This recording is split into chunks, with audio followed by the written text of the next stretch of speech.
So I'm preparing for the full moon, and it's funny because it's one of those things where it traditionally was a very small holiday, but then sometime in the this Magha Puja, this full moon, it was kind of a relatively small holiday.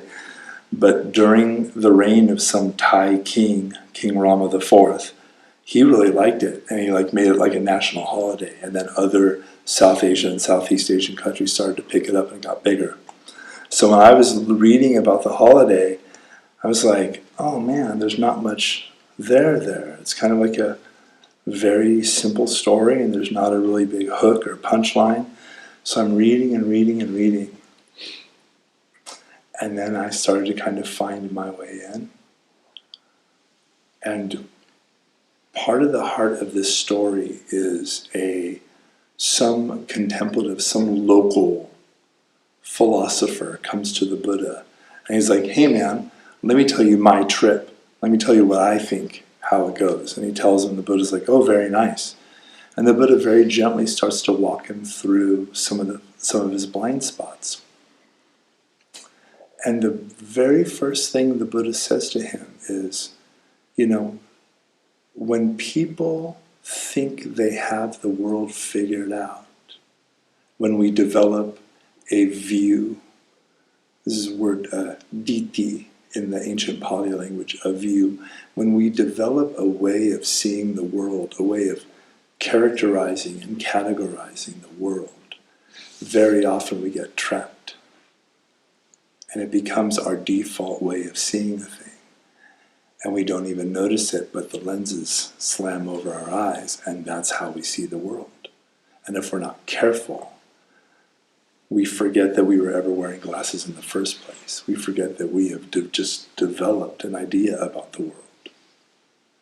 And so this is one of the things the Buddha says to people all the time. He says, do not become attached to views. Do not cling to views. Do not take refuge in concepts. And this is hard. Why? Because we're always looking for a way to figure out the world. And it's so skillful. I mean, that's, I don't know, I got rained on, I'll keep an umbrella in the car now. I've figured out something about the world. Sometimes it rains and I should have an umbrella. That's really skillful, right? But we also have lots of concepts and views about the world and ourselves that are maybe less skillful or less helpful, and involve things like, I'm like this, they're like that, I'm lazy, they're a jerk, or, we start painting the world with these big brushes, this painting over the world. And the only drawback of concepts and views is that they're just caricatures.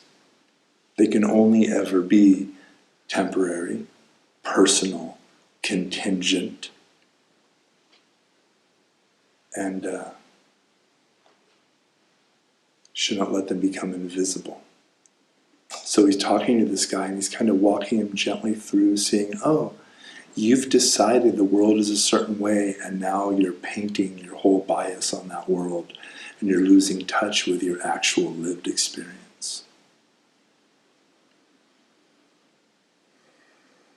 So the meditation practice that we do always has at its root this desire to see clearly.